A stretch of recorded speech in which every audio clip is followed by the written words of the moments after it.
One dangerous human ship entered alien space. Then their entire fleet disappeared. The border between the Krathan Dominion and the human worlds had been quiet for 11 years. Not friendly, not safe, just quiet. Both sides watched each other across a stretch of empty stars called the Ashfall Line, and both sides waited for the other to make the first mistake. Fleet Commander Isran Voth stood on the bridge of his flagship, the Dominion warship Great Talon, and studied the tactical display floating in front of him. 42 warships hung in formation behind his own vessel, engines idling, weapons cold but ready. It was the largest fleet the Dominion had gathered at the border in a decade. Command had ordered it there for one reason. 3 days ago, a single human ship had crossed into Dominion space. One ship. Not a fleet, not even a squadron, just one small vessel, barely the size of a Dominion escort cruiser, moving slowly and steadily deeper into territory that did not belong to it. Voth found this more frightening than an invasion. "Report," he said, without turning his head. His voice was flat, the way it always was when he was trying not to show fear to his crew. "The human ship has not changed course, Commander," said his sensor officer, a young Krathan named Des Farrell, still holding steady at half-impulse power. "It has not raised shields. It has not armed weapons. It is behaving as though it is out for a peaceful cruise through space that belongs to it. Show me the ship again." The display shifted. The human vessel was small and sleek, dark gray in color, with no visible weapon ports and no markings that Dominion intelligence could identify. It did not match any known class of human warship, scout, or transport. It simply appeared on Dominion sensors 11 hours after crossing the Ashfall Line, moving with total confidence through space that every human pilot had been warned, for over a decade, never to enter. Krathan intelligence had a name for ships like this. They called them ghost profiles, vessels that did not match anything in their extensive catalog of human military hardware, ships that seemed to exist purely to make Dominion analysts nervous. "Do we have a name for it yet?" Voth asked. "Negative, Commander. It does not respond to hailing frequencies. It has made no attempt to communicate. Passive scans suggest heavy armor plating, but we cannot get a clear read on its weapons systems. Whatever shielding technology it uses, it is jamming our deep scans." Voth's 4 eyes narrowed. He had fought against humans exactly once in his career, 17 years ago, in a border skirmish that the history archives now called the Kesset Incident. He had lost 11 ships that day, to a human battle group half the size of his own force. He had learned that day that humans did not fight the way the Dominion expected them to fight. They did not follow patterns. They did not respect the old rules of engagement that every other species in known space still honored. They fought like something with nothing left to lose, even when they had everything to lose. "Send the order to the fleet," Voth said. "We intercept. Full formation. I want every ship within striking range within the hour." "Yes, Commander. Should we hail the human vessel one more time before we close?" Voth considered this. Protocol demanded a warning. Protocol demanded that the Dominion, as the technically superior civilization, according to every metric that mattered to Dominion scholars, should offer the lesser species a chance to withdraw before force was used. "Hail them," Voth said.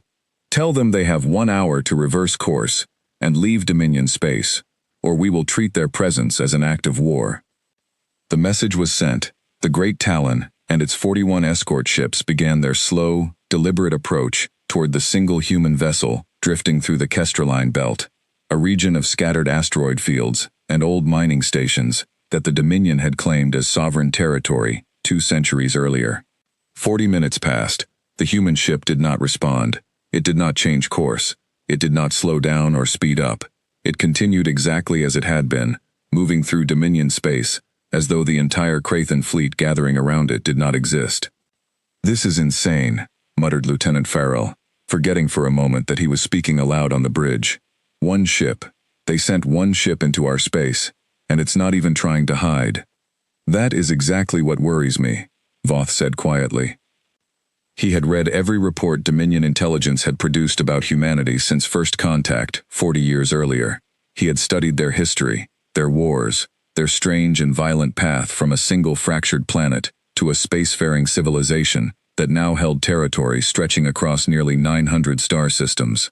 Humans had fought each other for most of their recorded history before finally uniting, and analysts believed that unification had only happened because of an external threat, though nobody in Dominion intelligence had ever confirmed exactly what that threat was.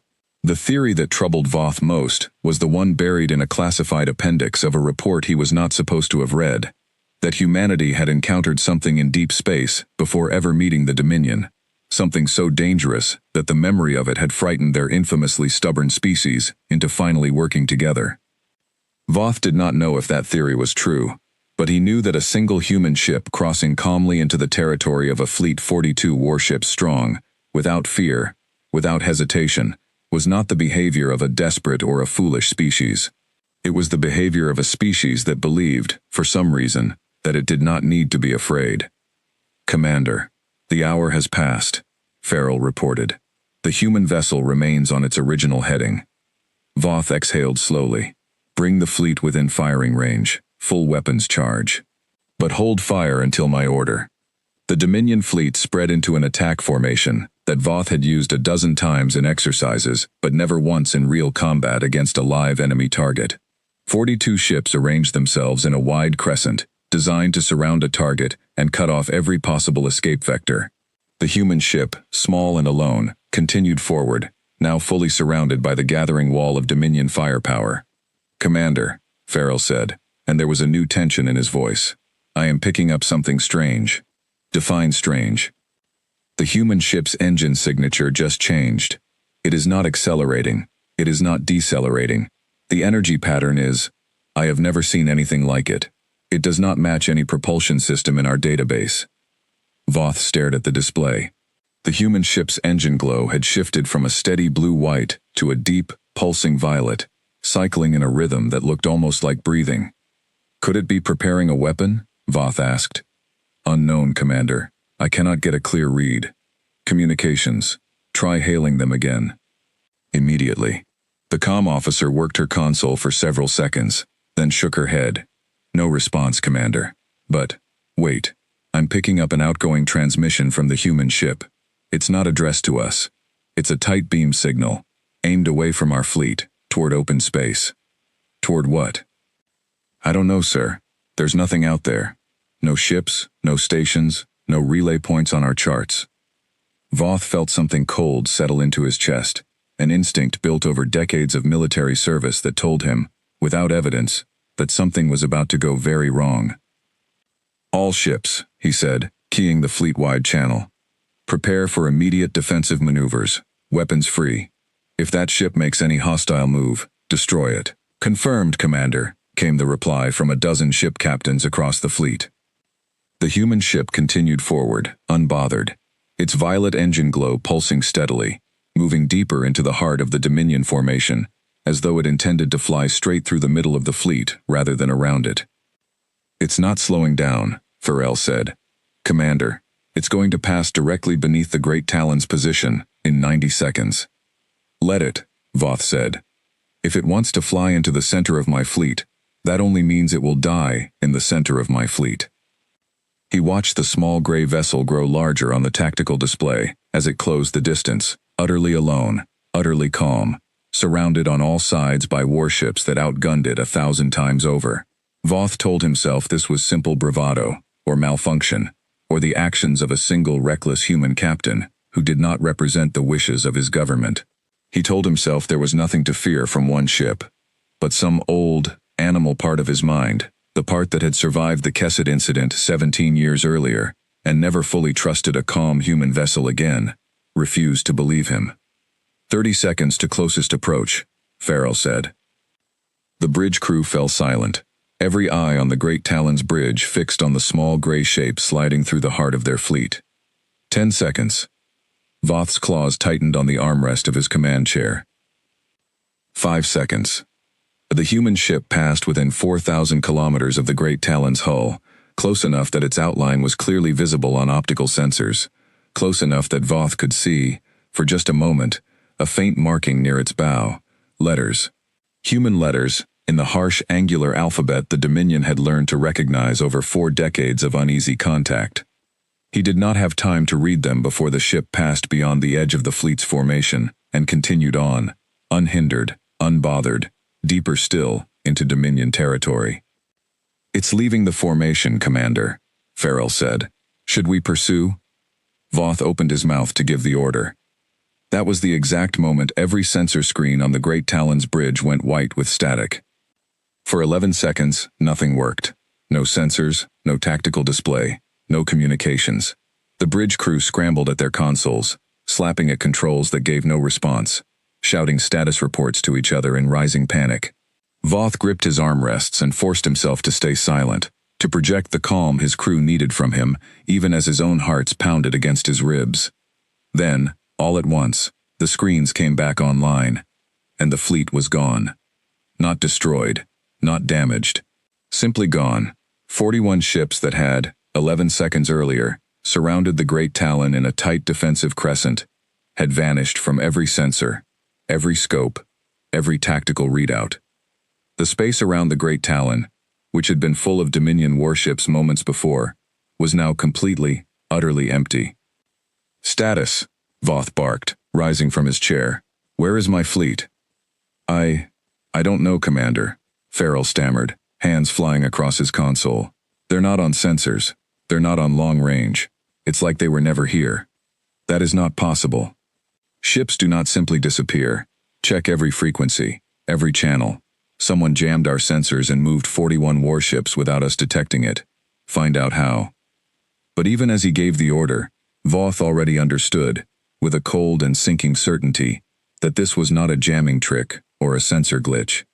Something had happened to his fleet in those 11 seconds of static, something the Dominion had never encountered before, and the only vessel in the entire sector that could have caused it was the single human ship that had just calmly flown through the center of his formation and continued on its way, as though the greatest gathering of Dominion military power in a decade had been nothing more than an inconvenience to steer around.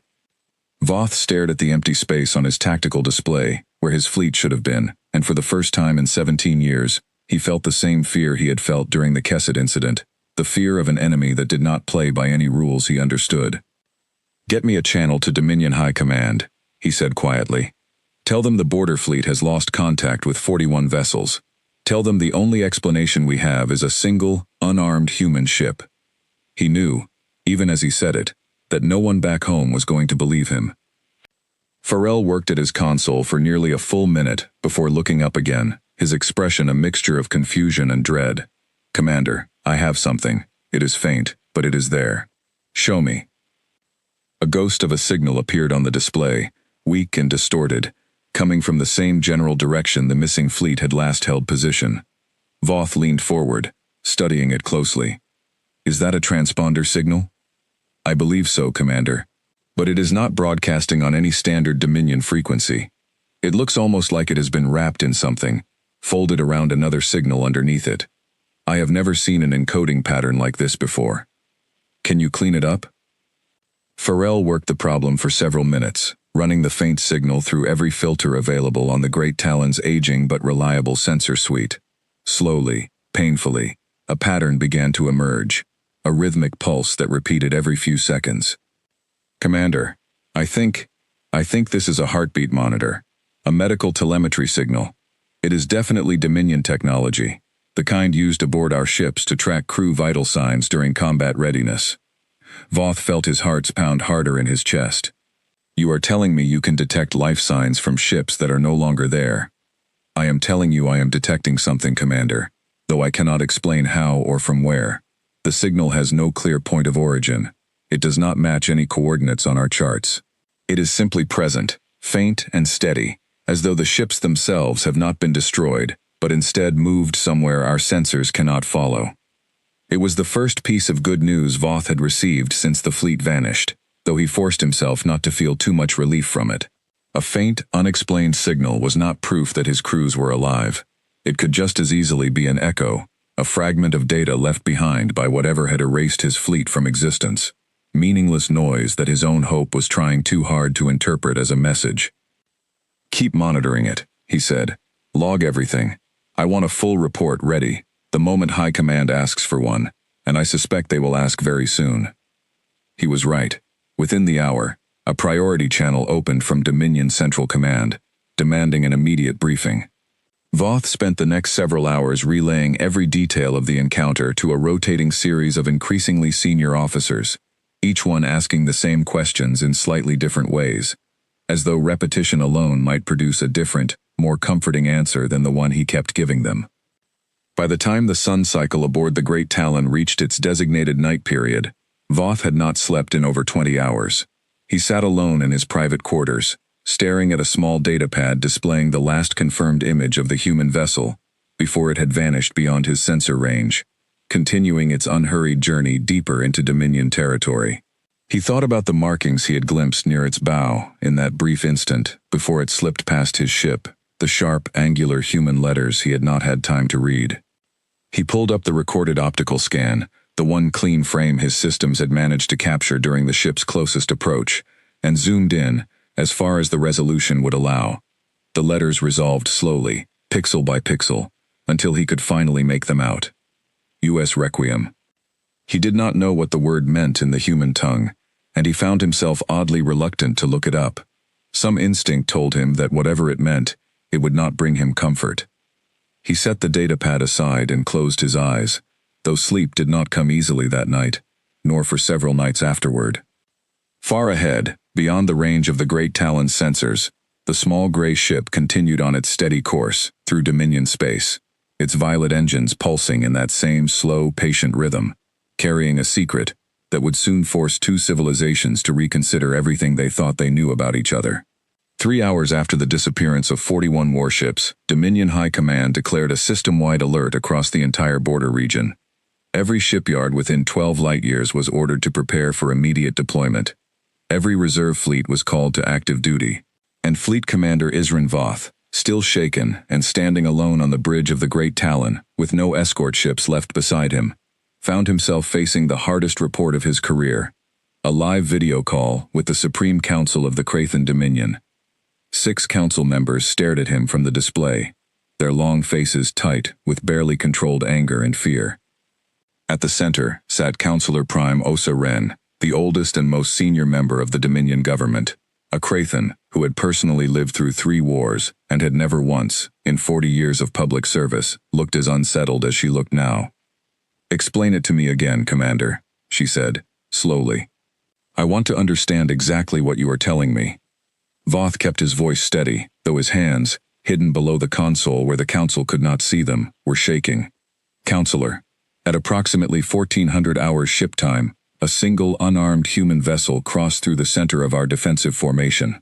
Immediately after it passed beyond our perimeter, our sensors experienced 11 seconds of total failure. When sensors returned, all 41 ships of the border fleet, along with their crews, totaling over 6,000 Dominion personnel, were gone. Not destroyed, not damaged, simply absent from all detection. "You are telling me," Osa Ren said, "that one human ship, without firing a single weapon, made an entire war fleet vanish. I am telling you what my instruments recorded, Counselor. I do not have an explanation for how it happened. I only know that it happened." A murmur passed through the council chamber. One of the younger council members, a Crathan named Dresh Kallo who represented the Military Engineering Division, leaned forward. "Commander, is it possible the ship simply suffered a coordinated systems failure, a virus perhaps, planted by human infiltrators before the fleet ever departed?" "I considered that, Counselor, but a systems failure would leave wreckage, distress beacons, escape pods. We have found nothing, no debris, no signals, no trace of 41 ships anywhere within 3 light-years of the last known position. It is as though they were erased." "Ships do not simply cease to exist," Kallo said sharply. "No, Counselor," Voth agreed. "They do not. Which is why I believe we are dealing with a technology far beyond anything the Dominion currently understands." Osa Ren held up a clawed hand, silencing the murmurs around her. "Commander Voth, where is the human vessel now?" "Continuing on its original course, Counselor. Still moving at half-impulse power, still refusing to respond to hails, still deeper into Dominion space than any human ship has gone in the history of our contact with their species. Current heading suggests it may be moving toward the Velmar outpost." The chamber went very quiet at that. The Velmar outpost was not a major military installation, but it held something the Dominion valued far more than weapons: It was the site of the oldest surviving Crathan research archive, a repository of scientific knowledge going back nearly 900 years, protected not because it was powerful, but because it was irreplaceable. "Do we have any forces near Velmar?" Osaren asked. "A single defense garrison, Counselor. 6 patrol vessels and a planetary shield array. Nothing capable of stopping a determined attack, though the human ship has shown no aggressive behavior of any kind." "Send everything we have," Kalos said immediately. "Every ship within range. We cannot allow that vessel to reach Velmar." "Wait," Osaren said, and something in her voice made even the impatient young counselor fall silent. She fixed her gaze on Voth through the display. "Commander, in your professional judgment, if we send another fleet to intercept this ship, what do you believe will happen?" Voth hesitated. He thought of the calm, patient way the human vessel had moved through his formation, unhurried, unafraid, as though the 42 Dominion warships surrounding it were nothing more than scenery. He thought of the violet pulse of its engines, and the 11 seconds of static that had swallowed his entire fleet without a trace. "Counselor," he said quietly, "I believe the same thing will happen again. Whatever this ship possesses, whether it is a weapon or a form of technology we do not understand, I do not believe our current forces can stand against it. If we send another fleet, I believe we will lose it exactly as we lost the first." The chamber erupted into argument. Some council members demanded immediate retaliation, insisting that any hesitation would be seen as weakness by the humans and by every other species watching the border. Others argued for extreme caution, pointing out that provoking whatever power lay behind this vessel could mean the end of the Dominion itself. Osaren let the arguments continue for nearly a full minute before raising her hand again for silence. "We will not send another fleet blindly into a trap we do not understand," she said. "Commander Voth, you will maintain your current position and continue monitoring the human vessel's movement.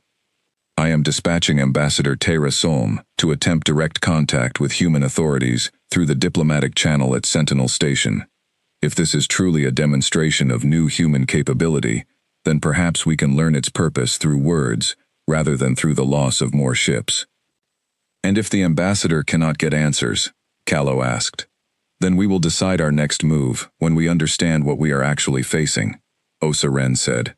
"I have led this council through 2 wars, Counselor Callow, and I did not survive them by rushing into battles I did not understand. We move carefully, or we do not move at all." The council call ended, leaving Voth alone once more on the silent bridge of the Great Talon, staring out at the empty stretch of space where his fleet had once been. Lieutenant Farrell approached quietly and stood beside his commander's chair, unsure whether to speak. "Commander," Farrell said finally, "do you think they're dead? The crews of the missing ships?" Voth was quiet for a long moment. "I do not know, Lieutenant. I want to believe they are alive somewhere, that this was a capture rather than a destruction, but I have no evidence for that belief. I have only hope, and hope is not something I have learned to trust in this uniform." Farrell nodded slowly and returned to his station. Voth turned his attention back to the tactical display, where a single small icon representing the human vessel continued its steady crawl across Dominion space, heading unerringly toward the Velmar outpost.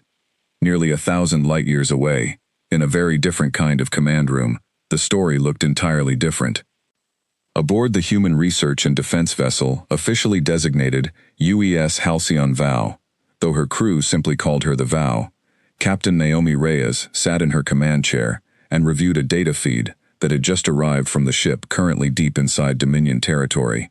She was 51 years old, silver-haired, and had spent the last 30 years of her career specializing in something the general public rarely heard about: non-lethal deterrence technology, built specifically for situations where humanity needed to demonstrate strength without starting a war it did not want. "Confirm the numbers for me again," she said to her science officer, a quiet, methodical man named Dr. Elias Cho. 41 Dominion vessels successfully redirected, Cho said, reading from his tablet. 6,211 Dominion personnel, all confirmed alive and in stable condition inside the containment field. No casualties. No hull damage beyond minor scoring from the field's initial activation. And they have no idea where their fleet actually is. "None, Captain. As far as Dominion sensors are concerned, those ships simply vanished. The truth is considerably less dramatic. They're sitting exactly where we put them, inside a stable pocket of folded space 11 light minutes from their original position, completely undetectable to their current sensor technology. Naomi allowed herself a small, tired smile. Good. That's exactly what we wanted. Terrified but unharmed. How's the Requiem doing? She was referring to the small gray ship currently flying, alone and apparently unafraid, deep into Dominion space. Its official name was UES Requiem, and it was, technically speaking, the least heavily armed vessel in the entire human fleet. It carried no weapons capable of destroying a warship. What it carried instead was something far more valuable, the prototype folding field generator that had just quietly removed 41 Dominion ships from the battlefield without firing a single shot. Captain Reyes on the Requiem reports no hostile action from Dominion forces, Cho said. She's holding course toward Velmar as planned. Good, Naomi said. Then it's working exactly the way it's supposed to. We're not trying to start a war with the Dominion. We're trying to convince them that starting one with us would be the worst mistake in their entire history, without ever having to prove it the hard way. She looked out at the stars beyond the viewport, thinking of the small ship and its captain, her own daughter, currently sailing calm and unarmed through the heart of enemy territory, carrying nothing but a piece of technology and an enormous amount of trust that the plan would work exactly as intended. Send word to the Requiem, Naomi said quietly. Tell her command is proud of her, and tell her to be careful. The hardest part of this mission isn't making an entire fleet disappear. What's the hardest part, Captain? Naomi's expression grew serious. Making sure the Dominion understands why we brought it back. Cho lingered by his console instead of returning to his duties immediately. Captain, may I ask you something, off the record? Naomi nodded. Go ahead. Why did High Command approve this? I've read the mission brief a dozen times, and every version of it terrifies me a little.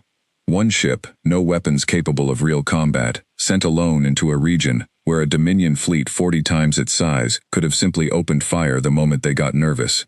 If the containment field had failed even for a second during the crossing, or if Voth had ordered his ships to fire before the field activated, we could have lost the Requiem, the technology, and Sarah, all in the same afternoon. Naomi was quiet for a moment, her eyes fixed on the star field beyond the viewport. Because the alternative was worse, Elias. 11 years ago, when the Ashfall line was first drawn, both governments told themselves it was a temporary measure. A pause, while cooler heads worked out a lasting agreement. It was never supposed to last a decade. But fear is comfortable in a strange way. It doesn't require trust, and it doesn't require vulnerability. Every year that line held, both sides poured more resources into defending it instead of ending it, until neither side really knew how to imagine anything else. And you think one demonstration changes that? I think fear only responds to two things, Naomi said. A bigger fear, or proof that it was never necessary in the first place. We could have kept building bigger fleets, showing more force at the border every year, until eventually something sparked, and both sides lost everything, trying to prove who was stronger. Or we could show them, once, clearly and without ambiguity, exactly what we were capable of, and then choose not to use it. I built the folding field technology for search and rescue originally, Elias, pulling survivors out of collapsing structures, moving people to safety during disasters without physically touching them. It took my daughter to see it could also be turned into the clearest peace offering humanity has ever made to another species. Overwhelming strength, paired with restraint. That combination is very hard to argue with. Cho considered this for a long moment. I hope you're right, Captain. So do I, Naomi admitted. I have not stopped worrying since the moment Sarah crossed the Ashfall line, and I do not expect to stop worrying until she is home safe. But I trained my entire career for exactly this kind of moment, and so did she. If anyone could carry a message like this without losing her nerve, it's my daughter. Hours passed aboard the Halcyon Vow, as updates trickled in from the Requiem's automated status beacon, each one confirming that Sarah's ship remained on course, undetected by any hostile action, moving steadily toward the Velmar outpost exactly as the mission plan intended. Naomi read each update the moment it arrived, allowing herself only a brief flicker of relief before returning her attention to the dozens of contingency plans still sitting open on her console, prepared for every way this mission could still go wrong. In the ship's small galley, off-duty crew members spoke quietly among themselves about the news, most of it still classified beyond the walls of the Halcyon Vow, though rumors had already begun spreading through official channels that something significant had happened at the border. A young technician named Priya Anand, barely 2 years into her posting, found herself unable to stop thinking about the scale of what her ship's own engineering team had helped make possible. 41 ships, she said quietly to the ensign sitting across from her. 6,000 people, and she flew through the middle of it like it was nothing. That's the whole point, isn't it? The ensign replied. She wasn't supposed to look scared. If she'd hesitated even a little, they might have opened fire before the field ever activated. I know, I just keep thinking about what happens if it doesn't work. If the Dominion decides this was an act of war instead of a peace offering. Neither of them had an answer for that. It was the same question quietly occupying the mind of nearly everyone aboard the Halcyon Vow, and, though none of them could have known it yet, the same question occupying the minds of an entire Dominion Supreme Council light years away, staring at reports of a vanished fleet and trying to decide whether the silence from human space meant safety or the calm before something far worse.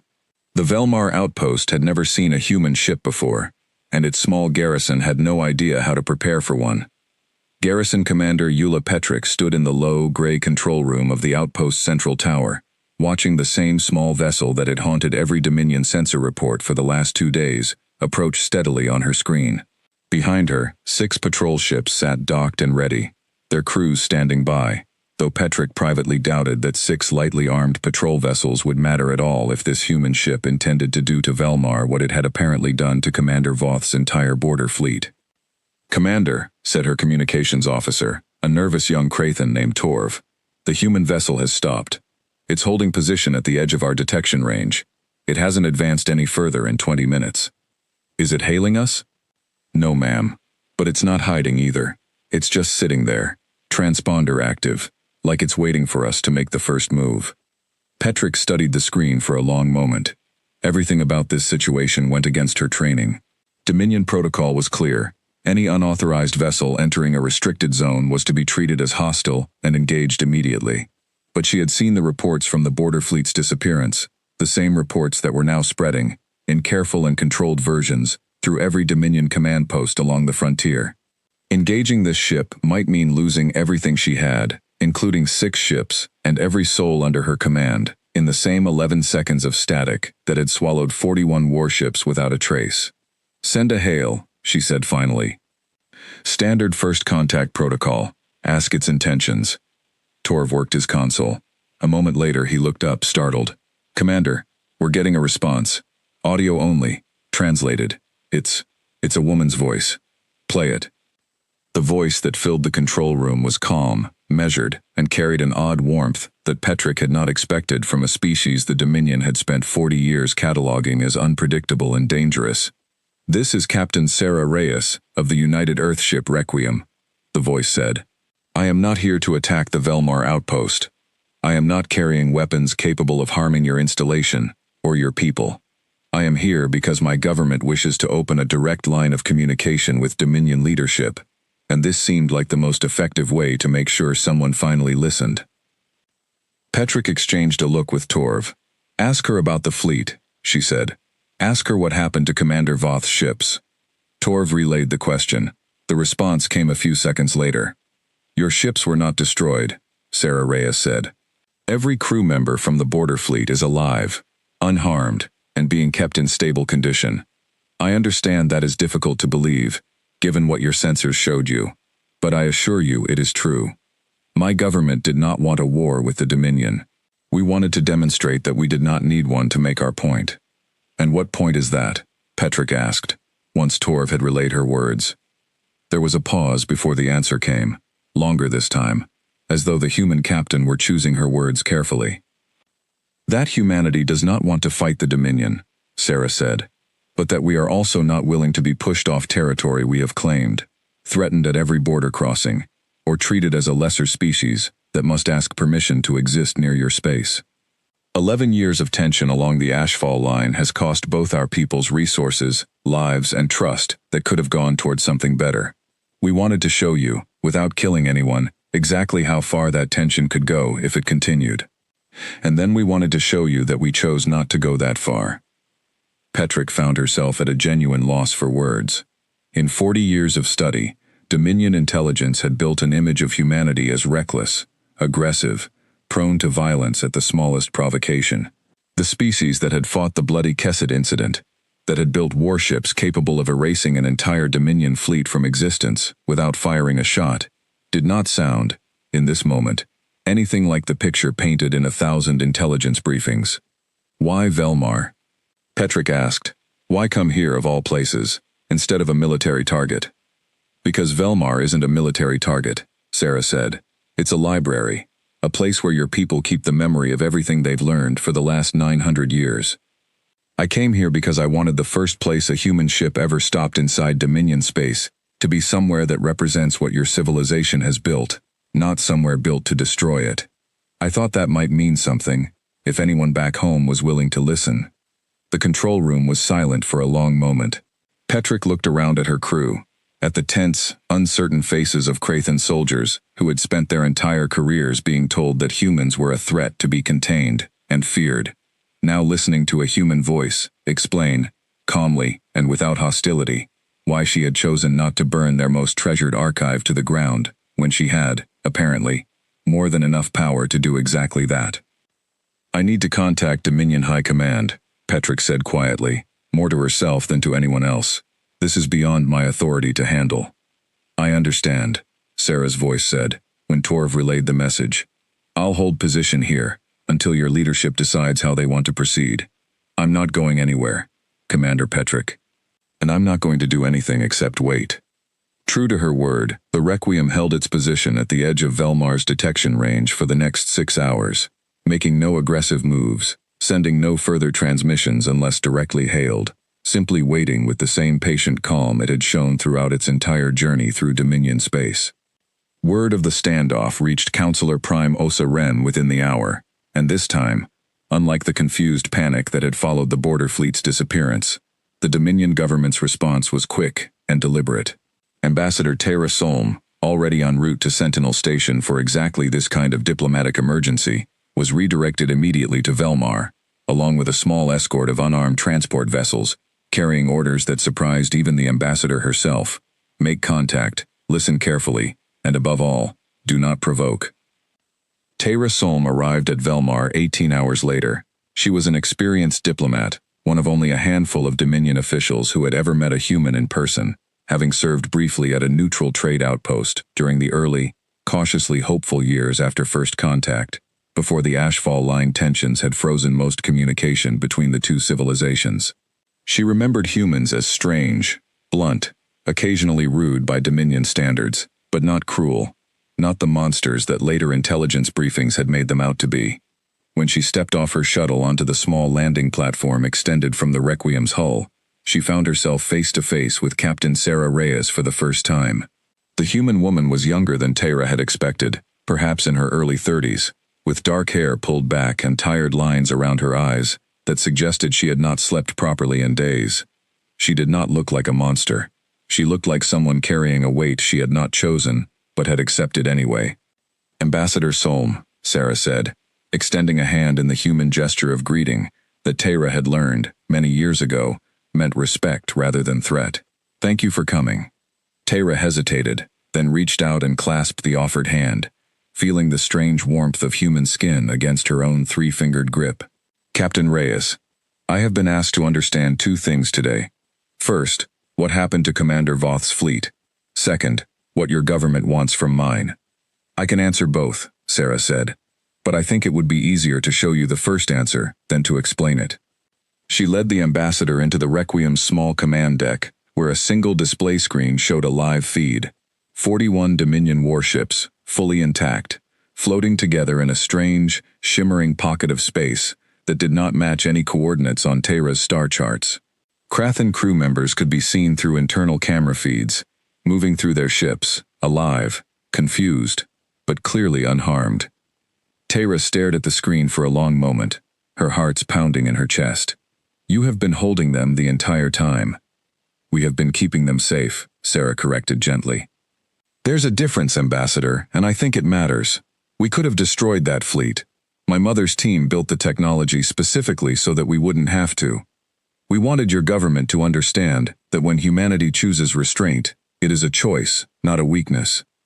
And we wanted to offer you a way to end 11 years of tension without either side losing anything it couldn't afford to lose. Teyra turned to look at the young captain, searching her face for the deception she had been trained for decades to expect from any negotiation, human or otherwise.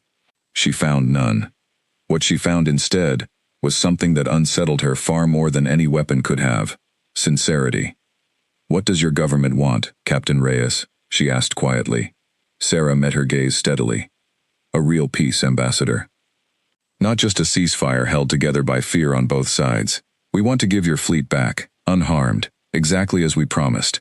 And then we want to sit down, Human and Crathen, and figure out how to stop wasting the next 11 years the same way we wasted the last 11. For the first time in longer than she could remember, Ambassador Teyra Solm found herself without a prepared response, standing in the quiet command deck of a human ship that had, without firing a single shot, changed everything she thought she understood about the species on the other side of the ashfall line. "May I ask you something else, Captain?" Teyra said after a moment, gathering herself. "Something more personal, if you will permit it." "Of course. Were you afraid? Flying alone into our space, surrounded by a fleet that could have destroyed your ship in an instant if they had chosen to fire first?" Sarah considered the question honestly, the way she had considered it herself many times over the last several days. "Yes," she said. "I was afraid the entire time. I kept waiting for someone to give the order to fire before the field could activate. I kept thinking about all the ways the mission could fail. But I also believed, and still believe, that the fear on your side of that fleet was just as real as mine." Commander Voth wasn't looking for an excuse to destroy an unarmed ship. He was doing exactly what I would have done in his position, trying to understand a threat he didn't have the information to properly assess. I think most of the tension between our people has come from exactly that. Neither side understanding the other well enough to know when the fear is really necessary. Teyra was quiet for a long moment, absorbing this. In all her years of diplomatic service, she had rarely heard a military officer, human or Crathen, speak so plainly about fear, without treating it as a weakness to hide. "That is a very different philosophy than the one taught in most Dominion war colleges," she said finally. "Probably a different philosophy than most human ones too," Sarah admitted, with a small, tired smile. "But my mother always believed that the strongest deterrent isn't the one that makes the other side afraid of you. It's the one that makes them trust you enough not to test it. Fear alone just buys time. Sooner or later, someone gets desperate or reckless enough to test the fear anyway, and then you're right back where you started, except with a war on top of it." The ambassador spent the next several hours aboard the Requiem, reviewing detailed technical data that Sarah's crew had prepared specifically for this meeting. Carefully selected information meant to demonstrate the folding field's function, without revealing anything that could be reverse engineered into a weapon. Teyra was no scientist, but she understood enough to recognize that what she was looking at represented a genuine leap in capability, not merely a clever trick or an elaborate bluff.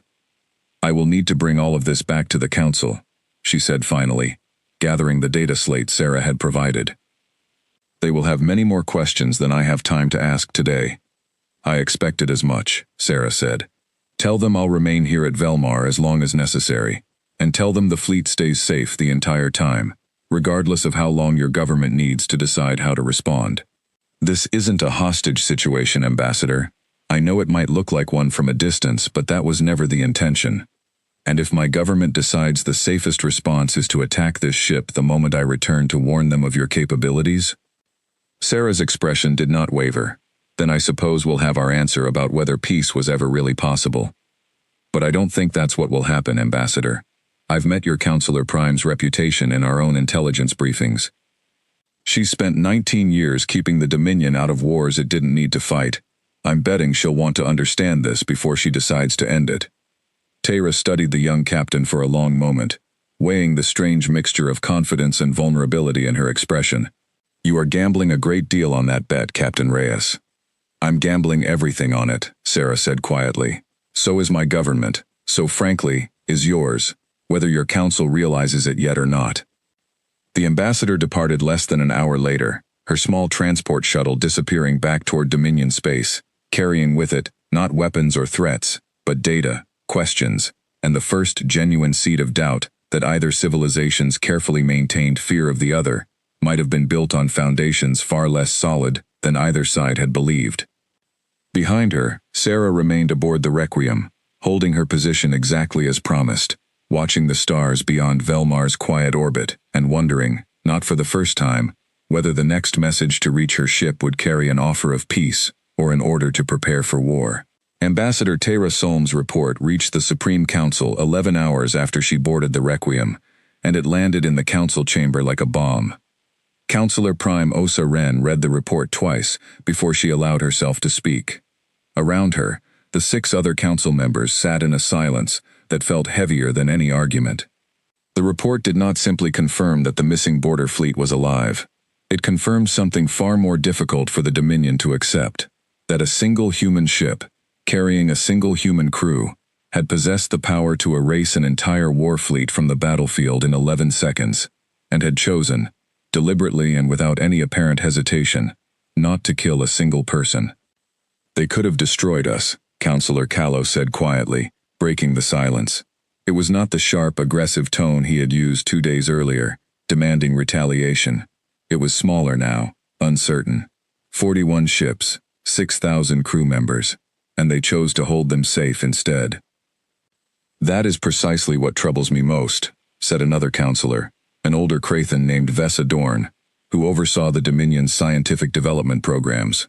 "A weapon that can remove a fleet from a battlefield without destroying it is not simply a superior weapon. It is a statement. They are telling us that they could kill us whenever they choose, and that our survival now depends entirely on their continued choice not to." "Then perhaps," Osa Ren said slowly, "we should ask ourselves an uncomfortable question. For 11 years, the Dominion has held the Ashfall line with the assumption that we were the stronger power, patiently containing an unpredictable, aggressive species, until circumstances allowed us to expand our own borders further. What if that assumption was wrong from the very beginning? What if we have been fortunate, all this time, that the only reason humanity has not pushed past that line already is because they did not wish to, and not because we prevented them?" No one in the chamber had an answer for that. It was the kind of question that, once asked aloud, could not be unasked.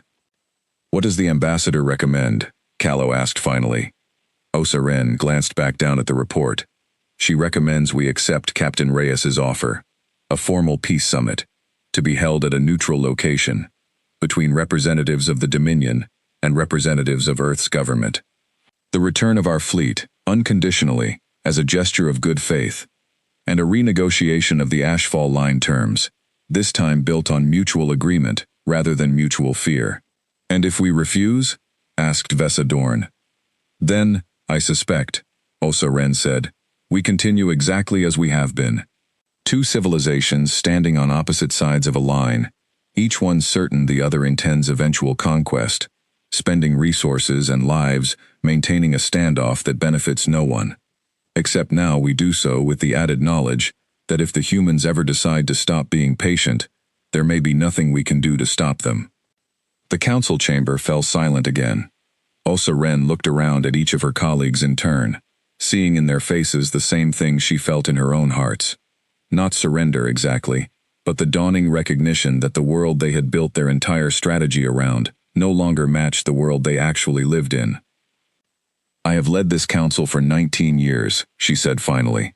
"I have watched us prepare for wars that never came, and I have watched us nearly stumble into one that could have ended us, all because we were too afraid to ask the other side what they actually wanted. I am tired of guessing. I am tired of building fleets to defend against fears we have never bothered to test. I say we accept the summit." One by one, the council members voted. It was not unanimous. Callow, still wrestling with decades of military doctrine that painted humanity as an existential threat, abstained rather than vote in favor. But the majority was clear, and Osa Ren felt something she had not expected to feel after the events of the last 3 days. A small, cautious flicker of hope. Aboard the Requiem, Sarah Reyes received the Dominion's response with a similar mixture of relief and disbelief. She had spent the last 3 days running almost entirely on adrenaline and the careful, practiced calm her training had drilled into her. But the moment the message came through confirming the Dominion's agreement to a peace summit, she allowed herself to sit down in her command chair and simply breathe for the first time since crossing the ashfall line. They said yes, she told her small crew, gathered around the command deck. They actually said yes. Dr. Marcus Webb, her second officer, and the engineer responsible for maintaining the folding field generator that had made the entire operation possible, let out a long breath of his own. I wasn't sure this would work, Captain. I mean, I believed in the tech. I just wasn't sure the Dominion would believe in us. Neither was I, Sarah admitted. But my mother always said the hardest part of any deterrent strategy isn't the weapon. It's convincing the other side that you'd rather not use it. Anyone can point a gun at someone. It takes a lot more to make them believe you'd only fire it if you had no other choice. So what happens now? Webb asked. Now we release the fleet, Sarah said.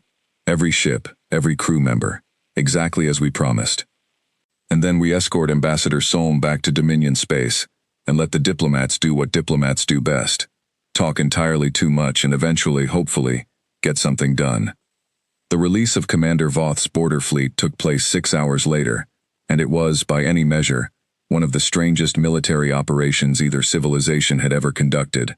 The Requiem broadcast a simple set of coordinates to the still-shaken Voth, who had spent the last 3 days maintaining a lonely vigil at the edge of Dominion space, uncertain whether his fleet was alive, dead, or something in between. When his sensors finally locked onto the coordinates and the folding field dissolved, revealing all 41 of his missing warships floating exactly where they had vanished, fully intact, crews shaken but alive, Voth felt something break loose in his chest that he had been holding tight for 3 days straight. "Report," he said, his voice cracking slightly on the single word. "All ships responding, Commander," Farrell said, his own voice thick with relief. "Crew status nominal across the fleet. No injuries. No damage beyond minor systems fluctuations.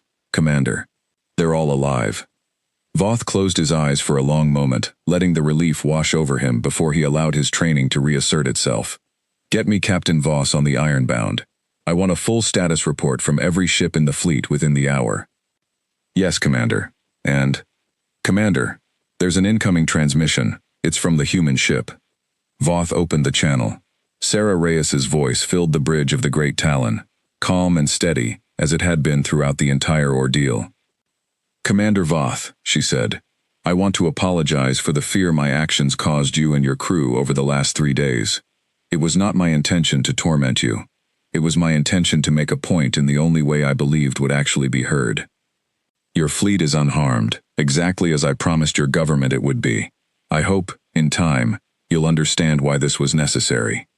Voth was quiet for a long moment, staring at the small gray ship on his display, the same vessel that had haunted his nightmares for 3 sleepless nights. Slowly, and to the surprise of everyone on his bridge, he found himself nodding. "Captain Reyes," he said finally, "I have fought against your people once before, many years ago. I lost that battle badly, and I have spent every year since preparing for the day we might fight again. I do not know yet whether what you have done here will lead to peace or simply delay a war neither of us can avoid. But I will say this.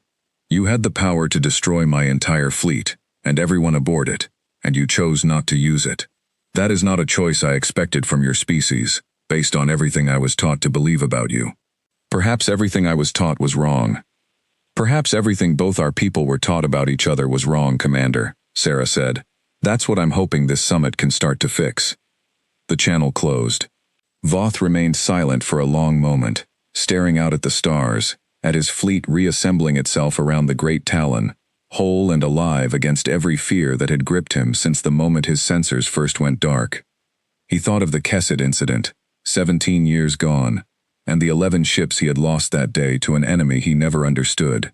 He thought of the 6,000 crew members who had just been returned to him, unharmed, by that same enemy, who had proven itself capable of so much worse, and had chosen, for reasons that were only now beginning to make sense to him, something better instead. "Set a course back to home space, Lieutenant," he said quietly. "Slow and steady.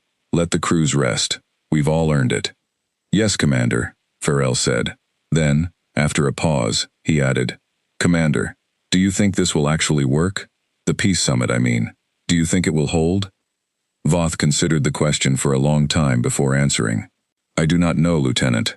I have seen too much in my career to believe in easy answers. But I know this. I came to the Ashfall line 3 days ago, believing humanity was a species that understood only strength and fear. I am leaving with a very different understanding. Whether that understanding is enough to build a lasting peace, I cannot say. But it is, at the very least, a place to start. Behind them, the Ashfall line stretched on into the darkness, quiet once more, though for the first time in 11 years, that quiet felt less like a standoff, and more like the beginning of something neither side had truly dared to hope for. Not every voice within the Dominion greeted the news of the fleet's return with relief. In a private communication sent through military channels rather than official diplomatic ones, Councillor Callow requested a direct meeting with Voth before the fleet's official debriefing began. The two met aboard a small transport shuttle, away from the ears of the wider council, in a conversation that would never appear in any official record. "You believe her," Callow said without preamble, the moment the shuttle door sealed behind them. "The human captain. You believe everything she told you." "I believe what my sensors confirmed, Counselor," Voth said carefully. "My fleet is alive and unharmed. That is not a matter of belief. It is a matter of fact." "And her intentions? Her government's intentions? Do you believe those as well?" Voth was quiet for a long moment. "I do not know their intentions with certainty, Counselor, and I would be a poor commander if I claimed otherwise. But I know this. If humanity wished to destroy the Dominion, they possessed, 3 days ago, every opportunity to do exactly that, at a cost to themselves of nothing more than the value of one small ship and one crew. They chose not to. I do not know what conclusion you draw from that, but I know what conclusion I am forced to draw." Callow's jaw tightened. "Or it was theater, Commander, an elaborate demonstration designed to lower our guard before a larger, more decisive strike. History is full of civilizations that mistook an enemy's mercy for genuine goodwill, only to discover too late that the mercy was simply a more patient form of conquest." "That is possible," Voth admitted. "I cannot promise you it is not true. But Counselor, if that is truly their intention, then no fleet we could ever build will stop them, because a civilization capable of erasing 41 warships without firing a shot does not need theater to defeat us. They could have simply done it. The fact that they did not, that they returned every ship and every crew member exactly as promised, tells me that whatever else is true about humanity, they are not interested in destroying us today. Whether that remains true tomorrow, I cannot say. No commander in history has ever been able to guarantee the intentions of tomorrow. All I can do is respond honestly to what I have witnessed, and what I have witnessed is restraint where none was required." Callow did not look satisfied, but he did not argue further. He simply nodded once, sharply, and left the meeting without another word. Voth watched him go, understanding that the counselor's fear, however uncomfortable it made the coming negotiations, was not without merit. Trust between two civilizations that had spent 11 years preparing for war against each other would not be built in a single gesture, however remarkable. It would need to be built slowly, tested repeatedly, and defended constantly against those who still believed the old fears were the safer choice. In the weeks that followed, Voth found himself, somewhat to his own surprise, assigned as the Dominion's primary military liaison for what would eventually become the peace negotiations at Meridian Point. It was not a role he had sought, nor one he felt entirely prepared for, but Councillor Prime Osa Ren had insisted, arguing that no one else in the Dominion fleet had earned the kind of hard-won credibility that came from staring directly into the unknown and living to report on it honestly. Voth spent those weeks reviewing everything Dominion intelligence had gathered on humanity over 4 decades of uneasy contact, searching this time not for weaknesses to exploit or threats to prepare against, but for understanding. He read about humanity's long and violent history before their eventual unification, about the wars that had nearly destroyed their homeworld before they finally learned, painfully and imperfectly, to cooperate across old divisions. He began to see, in that history, an uncomfortable reflection of the Dominion's own past, its own wars, its own slow and difficult path toward the fragile stability it now enjoyed.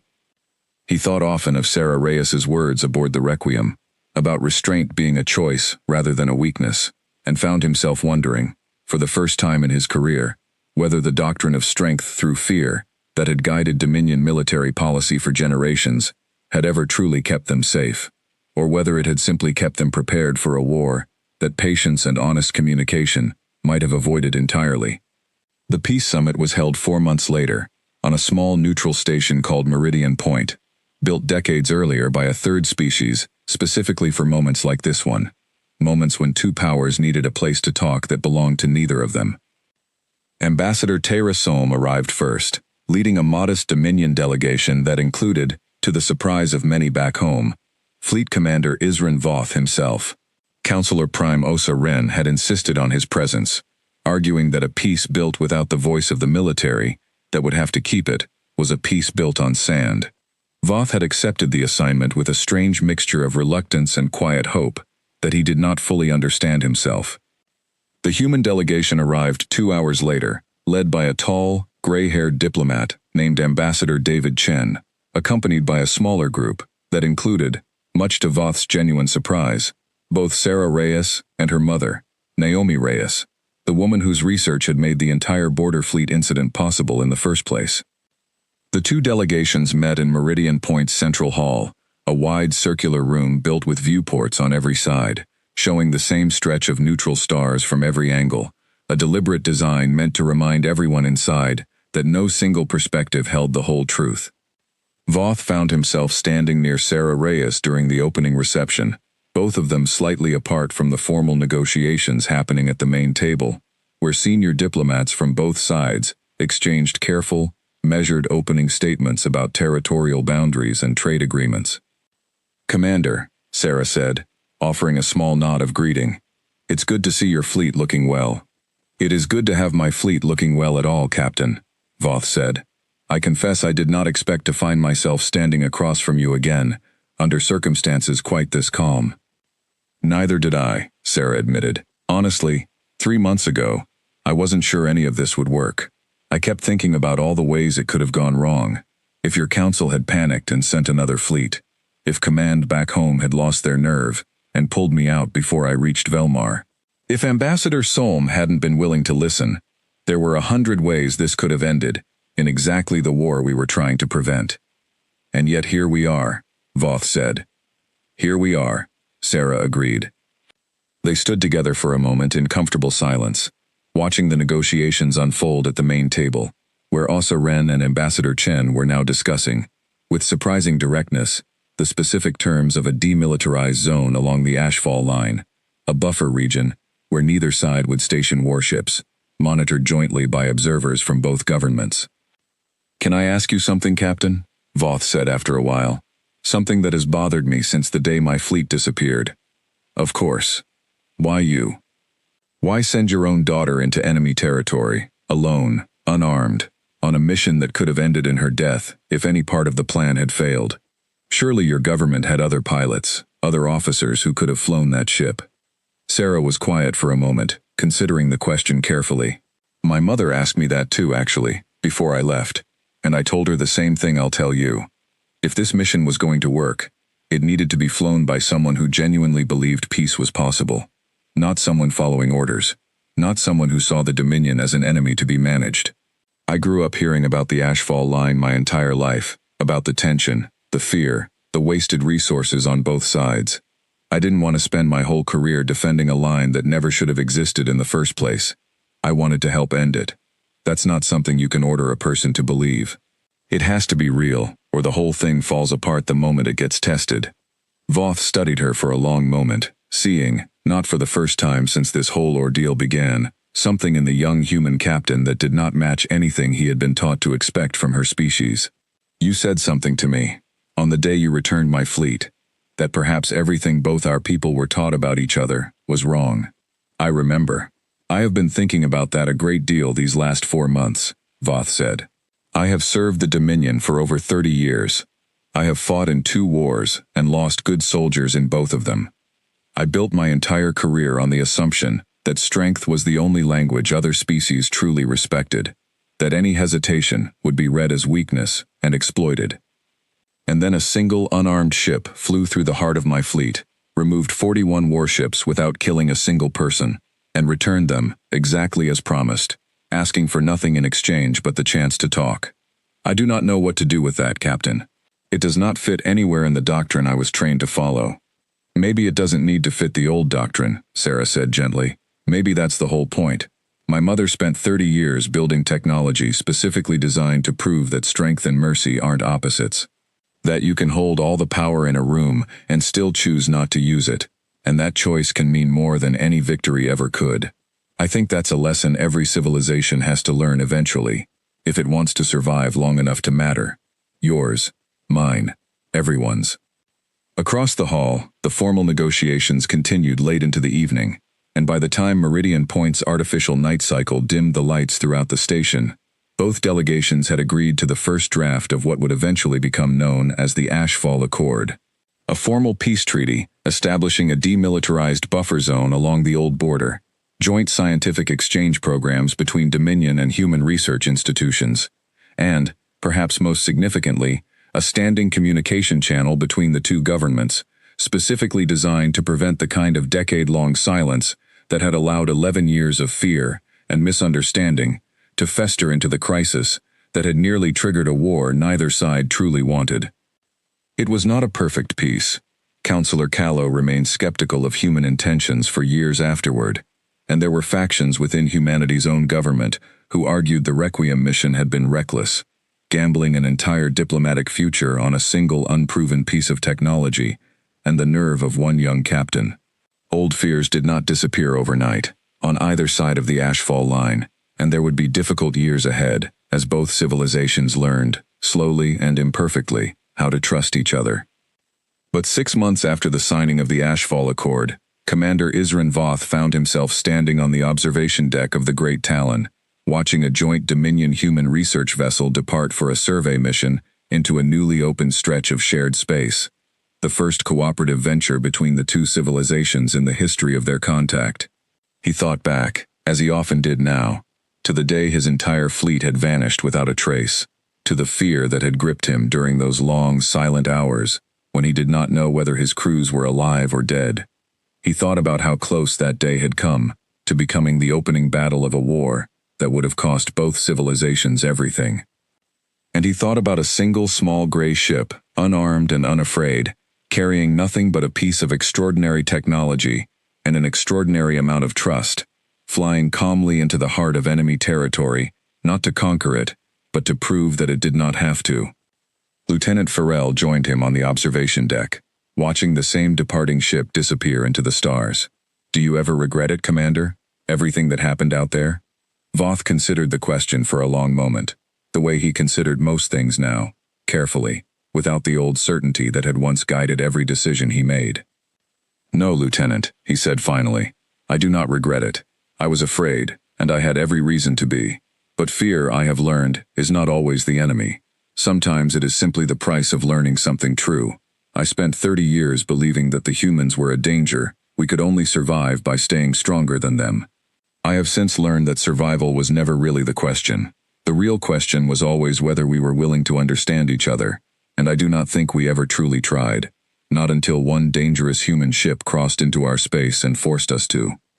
Far beyond the Ashfall line, deep in human territory, Sarah Reyes stood on the bridge of a new vessel, one built not for deterrence or demonstration, but for something far simpler: exploration, alongside a Dominion science team, into a region of space neither civilization had ever charted alone. She thought of the tense, uncertain days aboard the Requiem, the 11 seconds of static that had changed the course of two civilizations, and the calm she had forced herself to project, even when she had not felt calm at all. It had worked, in the end. Not because of the power her ship carried, but because of the choice she had made not to use it, and because, against every fear and every old assumption on both sides of the Ashfall line, someone had finally been willing to listen. The stars ahead were unmapped and unknown, shared now between two peoples who had come, slowly and carefully, to call each other something other than enemies. And as her ship moved forward into that unknown, together with its Dominion counterpart, Sarah allowed herself, for the first time in a long while, to simply look forward to what came next. Back at Meridian Point, the summit had not ended cleanly or easily, despite the eventual signing of the Ashfall Accord. In the weeks leading up to the agreement, there had been long nights of argument, moments where the entire negotiation nearly collapsed under the weight of old suspicion.